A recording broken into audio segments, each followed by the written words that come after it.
Naisip mo na ba kung anong nangyayari sa ating personal information at sensitive personal information sa tuwing nagre-rehistro tayo at gumagawa ng account para makapag-online shopping? Sino ang may pananagutan sa pagproseso ng ating mga personal data? Saan ito mapupunta? Alamin natin. Paubos na ang pagkain ng pusa ni Max. Mabuti na lang at may nakita siyang isang online advertisement ng Possibility Treasures na nagbebenta ng mga pagkain at iba pang bagay para sa mga aso at pusa. Nang si Max ay mag-check-out na ng kaniyang mga order sa website ng Possibility Treasures, biglang may lumabas na privacy notice. Nakasaad dito na para maproseso ang kaniyang mga order, kukolektahin ng Possibility Treasures ang kaniyang pangalan, address, contact number, at email address. Pagkatapos maibigay ni Max ang mga kinakailangang personal information, ibinigay ng Possibility Treasures ang mga ito sa Perfect Dispatch para ma-deliver ang mga order ni Max.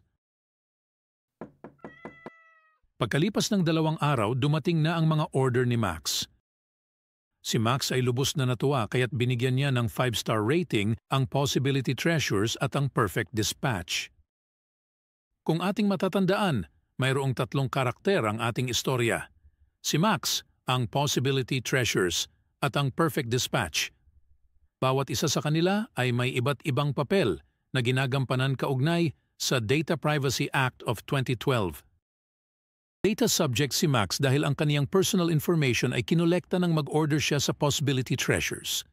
May tuturing tayong mga data subject tuwing binibigay natin sa mga tindahan, organisasyon, at kahit sa gobyerno ang ating personal information at sensitive personal information katulad ng pangalan, address, kaarawan, contact number, email address, at iba pang impormasyon na maaring pagkakilanlan sa atin.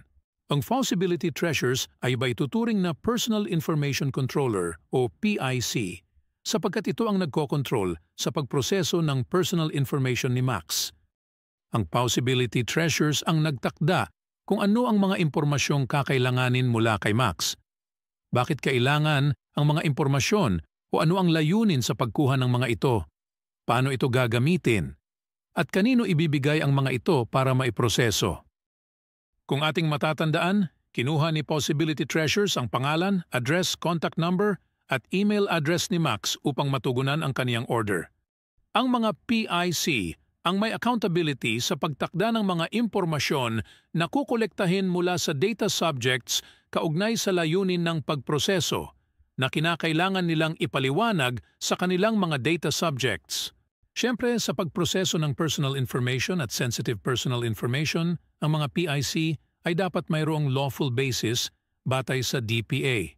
Isang halimbawa ng lawful basis na makikita natin sa ating kwento ay ang pagproseso para matupad ang mga kinakailangan ayon sa contract. Maaari ring pumasok ang mga PIC sa isang outsourcing agreement kasama ang mga individual o kumpanya para sa pagproseso ng personal information o sensitive personal information. Importanteng tandaan na PIC pa rin ang may pananagutan sa personal data na nasa kamay at pinoproseso ng PIP. Kaya mahalaga na maglagay ang PIC ng mga kinakailangang contractual safeguards sa kanilang outsourcing agreement kasama ng PIP. At panghuli, ang Perfect Dispatch ay maituturing na Personal Information Processor or PIP sapagkat sila ay kinontrata ng Possibility Treasures upang iproseso ang personal information ni Max. May mga pagkakataon din na maituturing na PIC ang Perfect Dispatch, halimbawa, kapag pinoproseso nito ang impormasyon ng kaniyang sariling empleyado. Sa ganong sitwasyon, ang Perfect Dispatch ang may control sa scope, purpose at extent ng pagproseso ng impormasyon ng kanyang mga empleyado. Pero sa ating kwento, ang Perfect Dispatch ay isang PIP. Binigay ng Possibility Treasures sa kanyang PIP na si Perfect Dispatch ang personal information ni Max upang magampanan ng kontrata at maipadala ng maayos ang mga order ni Max. Ang mga kinontrata ng mga PIC upang magproseso ng mga personal information at sensitive personal information para sa kanila ay tinatawag na PIP. Ang pagproseso na ginagawa ng mga PIP ay hindi para sa kanilang sariling layunin kundi ayon sa itinakda ng kanilang PIC pagdating sa saklaw, layunin at paraan ng pagproseso. Ang paraan ng pagproseso ay dapat naaayon sa layunin na napagkasunduan sa pagitan ng PIC at kanilang mga data subjects. Kailangan nating tandaan na tayong lahat ay mga data subject.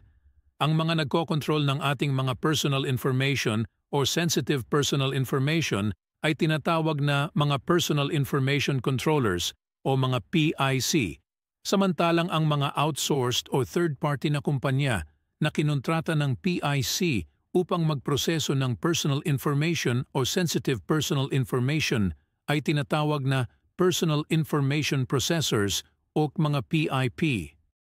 Ang mga PIC ang accountable para sa mga kilos ng mga PIP.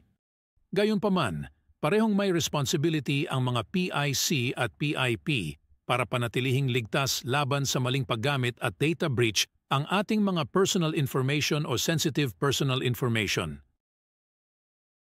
Lagi nating tandaan na sa loob ng isang privacy ecosystem, bawat isa, maging data subject, PIC o PIP, ay may mahalagang papel na kailangang gampanan para mapalaganap ang tunay na culture of privacy. Kinakailangan nating pagtibayin ang mga mabubuting kaugalian ukol sa privacy upang makabuo ng culture of privacy na nakaugat sa tiwala at pananagutan.